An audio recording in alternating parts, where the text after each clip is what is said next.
Hello and welcome back to Noteworthy Fiction. My name is Nicole, and today you are going to join me for the first episode of a series of videos that I'm going to call On the Shelf. So this is my main bookshelf behind me. It is missing a couple of books, as you can tell here. I thought maybe rather than going through a typical bookshelf tour, that I would instead group my books together by different themes and share them with you that way. Today's On My Shelf is going to feature my Charles Dickens Centennial Collection. That is a collection of hardcover books that I own that look like this. They are very nicely bound. Sometimes, as in this case, there might be multiple works that are bound together. Sometimes, like in the case of some of Charles Dickens' larger works, the books may actually be separated into two volumes. And the first thing I'm going to do is walk you through the basic setup of how each of these books is laid out. These Centennial editions are really lovely. They include Charles Dickens' complete works in 36 volumes. Each of them has a lovely portrait that opens the book, and they also come with these wonderful fold-out inserts that have nice pictures. And they also give you a lovely description either of what the individual story is about or what the collection of essays is. And they also tell you some about Charles Dickens' life and when he wrote them. In addition, these collections of volumes all have introductions to each story that's in them. And many of them have different paintings or pictures. So when I have a paperback version, I'll show you that version because it's 9 times out of 10 going to be a version of the book that is still in print. If I don't own a paperback or a different version of the book, then I may put up here on the screen another version of the book that is currently in print. All right, so let's get to it with the first book, or really I should say set of books. This one is a bind up with American Notes and Pictures from Italy are the two books that are bound up in here. In American Notes, it was written in 1842. Charles Dickens visited the US. At the time, he was already a very well-known author, and so it was a trip that he was both looking forward to as well as others were looking forward to his visit. Unfortunately, the trip to America did not go at all how Charles Dickens thought. He expected to come to a free republic and was really interested and exciting to see what was going on in this revolutionary, literally new country, or newer country, I guess. But he was bitterly disappointed. His expectations of freedom and justice were not founded. He was disgusted by both the imprisonment system that he found here, as well as the harsh conditions of slavery. That said, he does still go through and discuss all the things that he did find delightful about the country, but he intertwines that with commentary on the social issues that he finds in America, which is no surprise because if you're familiar with Charles Dickens' work, you know that he talks a lot about social issues in England. In Pictures to Italy, Charles Dickens writes about 2 years later and discusses his travels to Italy. Unlike what you might expect, his writings are not about his trip around Italy in terms of sightseeing and buildings and stuff, but it's really about the experience of, the man walking the street and all the things that he comes across. Something that I found fascinating about Charles Dickens' writing process is that he actually spent a lot of time when he was in good health walking around and would meeting different people, and those people he met would often end up as some type of character in his books. The next book in my collection is Bleak House. So I do have a paperback edition of Bleak House. Here's this one. And I'll actually read the description from the back of this paperback. Often considered Dickens' masterpiece, Bleak House blends together several literary genres: detective fiction, romance, melodrama, and satire, to create an unforgettable portrait of the decay and corruption at the heart of law and society in Victorian England. I've heard a lot about Bleak House. I've yet to read it, but I do know that for some people, this is their favorite book, and that it does go a lot, pretty in depth into the legal system in England, partially just to expose how ridiculous some of the setup of how it worked at the time was. So I'm really looking forward to it. Like a lot of Charles Dickens novels, this is a really long book. The other thing I should mention is that this is one of the books in the volume in the collection that comes in 2 volumes. The next book is Barnaby Rudge. I don't know why I have a really hard time saying that name, but here's the card. So Barnaby Rudge was a novel that was serialized, so it was published in weekly installments. And I'll read you a little bit about how their little card describes it. The idea of writing Barnaby Rudge came to Dickens after a harrowing visit to Newgate Prison in 1835, a visit which he chronicled in the Sketches of Boz. At that time, though, he was unsure of the precise way in which he could use this experience, and indeed made several false starts before getting down to the story in earnest in the autumn of 1840. The political ferment of the late 1830s produced the Poor Law riots, the Chartist movement, and the violent genesis of trade unions. Everywhere in the land, there was the threat of revolution and mob rule. This atmosphere helped focus Dickens' attention and provide him with a story which would not only be a historical novel, but one with immediate relevance to his readers. So this is one of Dickens' basically historical novels. Next up, we have A Child's History of England. A Child's History of England is a nonfiction work, but as Charles Dickens was not a historian, he did not have the intention of writing something that was 100% historically accurate and was only presenting things in as unbiased a manner as possible. Instead, his intended audience, really was the average boy and girl who had a family that owned books that might be able to read them to them, or perhaps even, have his book in the schools. And it was really just sort of a this is good, this is bad kind of thing. So Joan of Arc was good, Henry VIII was bad. I should also note that the opinions and thoughts in this are very much known to be reflect the Victorian period's mentality, as well as Charles Dickens' own opinions on these items. So this is not politically correct if that is something that concerns you by any means, but it would be a really interesting read if you're interested in knowing more about how did the average Victorian think about these issues, and more specifically, how did Charles Dickens want your children to think about these issues? The next set of books I'm going to talk about are all three of these, which all have to do with Charles Dickens' Christmas stories, the 2-volume set called Christmas Stories, that are a collection of his short stories that are around and about the themes of Christmas. There is also Christmas books, which include his novellas on Christmas. So to keep this slightly shorter with the Christmas stories, I'm simply going to name the different books that come in this collection. In Christmas Stories, Volume 1, you can find the stories A Christmas Tree, What Christmas Is as We Grow Older, The Poor Relations Story, The Child's Story, The Schoolboy's Story, Nobody's Story, The Seven Poor Travelers, The Holly Tree, The Wreck of the Golden Mary, The Perils of Certain English Prisoners, Going into Society, The Haunted House, A Message from the Sea, Tom Tiddler's Ground, and Somebody's Luggage. In Christmas Stories 2, or Volume 2 rather, you can find Mrs. Lirriper's Lodgings, Mrs. Lirriper's Legacy, Dr. Marigold, Mugby Junction, No Thoroughfare, and The Lazy Tour of Two Idle Apprentices. Here is the card for Christmas books.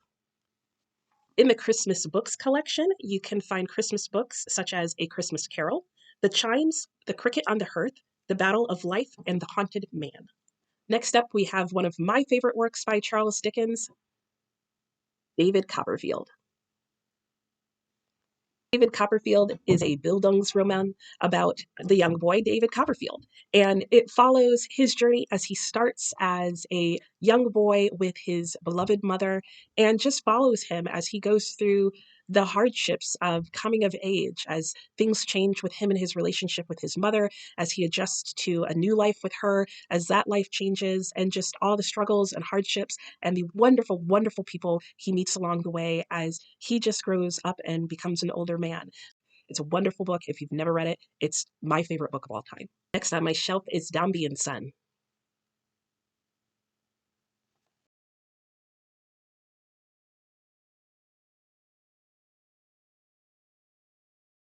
The price of these paperbacks. Mr. Dombey is a man obsessed with his firm. His son is groomed from birth to take his place within it, despite his visionary eccentricity and declining health. But Dombey also has a daughter whose unfailing love for her father goes unreturned.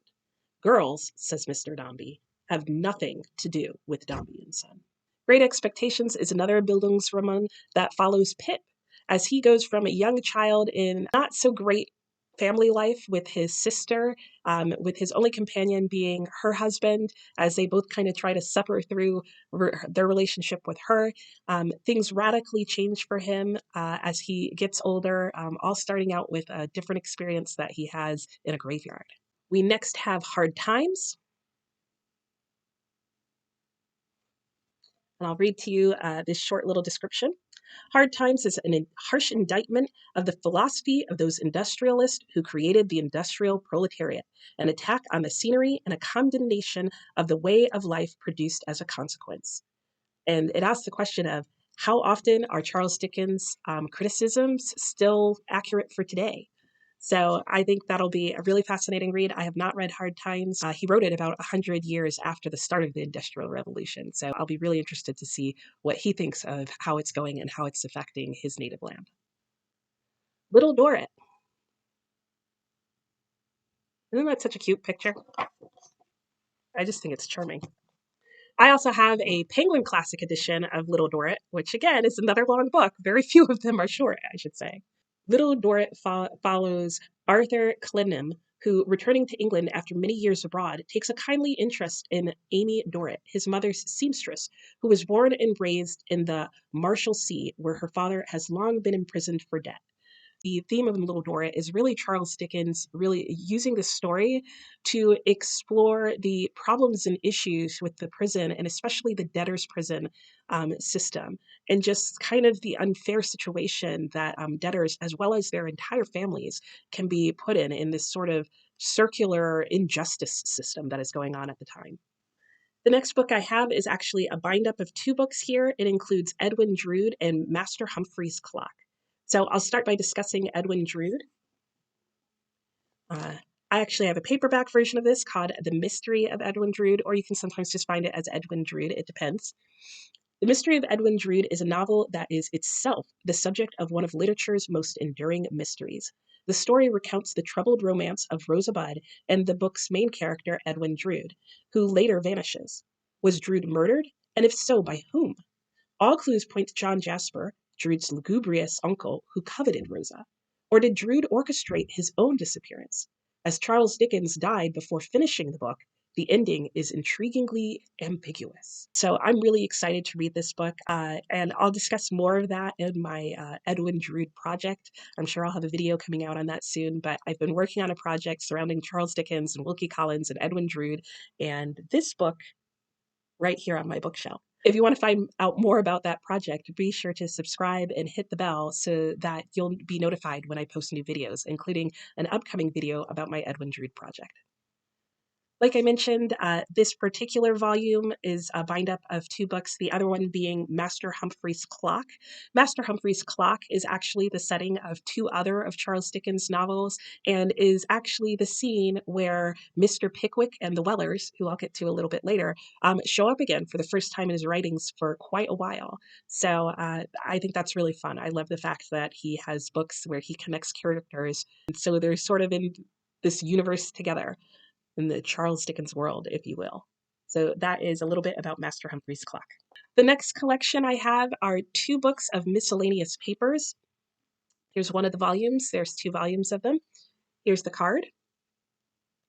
And it just has that same portrait of Charles Dickens. But as you can see from the card, it's actually miscellaneous papers, plays, and poems by Charles Dickens. And I'll read you some of the information they give about these two volumes. And these two volumes of papers, plays, and poems will be found a variety of Dickens' writing, from an amiable and surprisingly affectionate obituary of Thackeray, the author of Vanity Fair, with whom Dickens, to say the least, was not on the very best of terms, to an ingenious proposal for the establishment of a court joker and a plea for a lessening of the extremes of Sabbath observance. So that I'm really excited. I'm not going to go through and read all the names of the plays and the poems and the different writings that are in these two volumes, but those are things to keep an eye out for. I also have a copy of Martin Chuzzlewitz that also, due to its length, comes in two volumes. There's a look at what the card for Martin Chuzzlewitz looks like. Martin Chuzzlewitz appeared in January 1843, and it was in monthly installments was how it was produced. And Martin Chuzzlewitz is considered one of Charles Dickens' earlier works where he really started to make noticeable advancements in his characterization, partially because he was in very good health and he would walk up to 20 miles a day, just walking around town in various places, observing the different people around him. And he would use his observations of the people he would come across to write new characters into his book. I find that really fascinating, but that was actually part of his writing process. I have another 2-volume collection, which is of The Old Curiosity Shop. This story is about Little Nell and just all the trials that she goes through. The Old Curiosity Shop is a very interesting blend, apparently, of both realism and fairy tales, which I find fascinating because I feel like those are on two very different sides of the genre scale, the very realistic and the very fantasy. The next book on our list here is Oliver Twist. Oliver Twist is another, not quite a Bildungsroman, because he's not actually grown up by the end of the book, though he does mature somewhat. Oliver Twist is about a young orphan boy named Oliver who is in an orphanage at the beginning of the book, but not much longer after that. So it follows his adventures as he just tries to navigate life and maintain his innocence in a really crooked world. I also have Our Mutual Friends, which comes in 2 volumes. If there's any time I don't show a card, it's just because I couldn't find it in the book.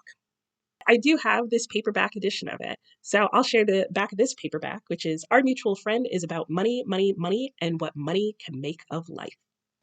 Our Mutual Friend was actually the last completed novel by Charles Dickens that came along right after his writing of Great Expectations. So this is one of his latest writings, and I know even though it's not as well known as books like Great Expectations and Oliver Twist, that for a lot of people who are fans of Charles Dickens, this is one of their favorite writings of his. I'm really looking forward to, at some point in the future, reading Our Mutual Friend.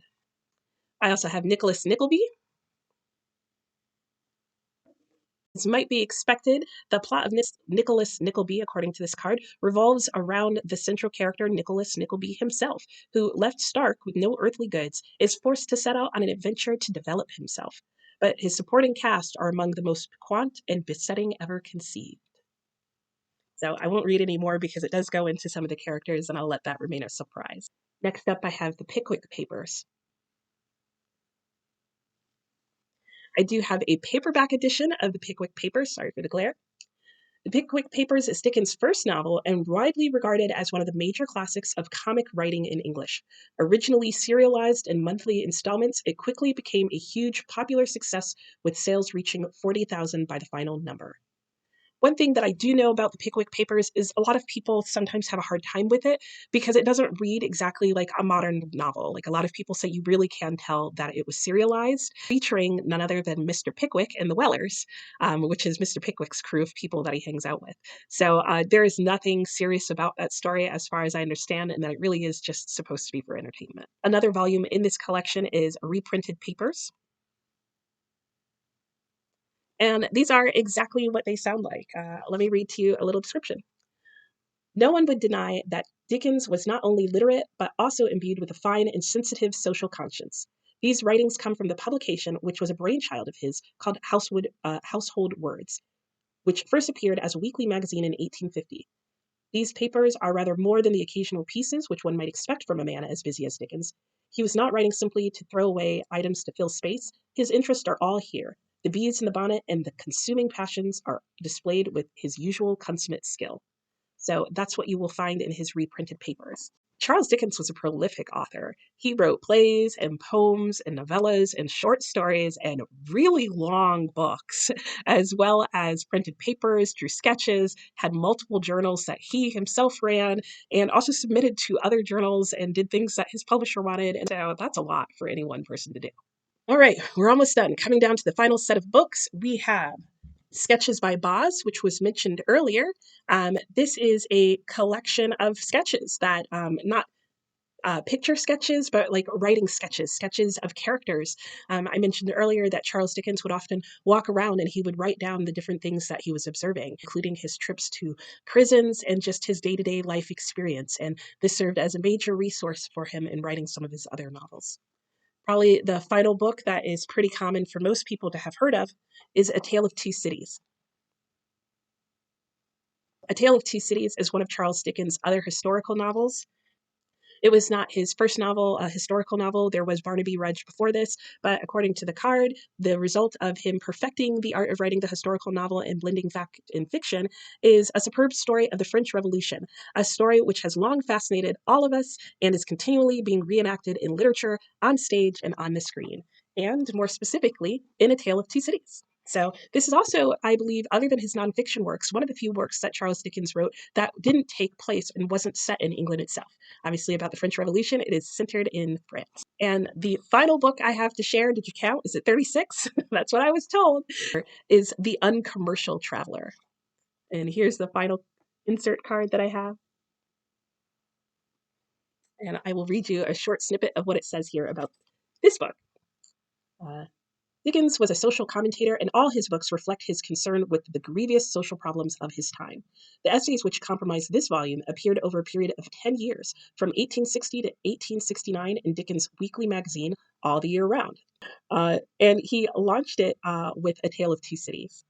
There's a contrast here between the lighthearted journalistic sketches by Boz, which was printed earlier in his career, and the more mature reflections and observations of the later years, which can be found in here. So if you've read Sketches by Boz and you liked that book, you may also want to see if you can find yourself a copy of The Uncommercial Traveller. So that's it. That is my whole Charles Dickens Centennial Collection, and that is what's on my shelf. Subscribe if you would like to continue seeing more videos by me. Ring the bell if you would like to be notified of when I post again, so that way you won't miss the next time I do another video in this series. Feel free to comment below on any of these books that you've read, but no spoilers, and share with me something that is on your shelf.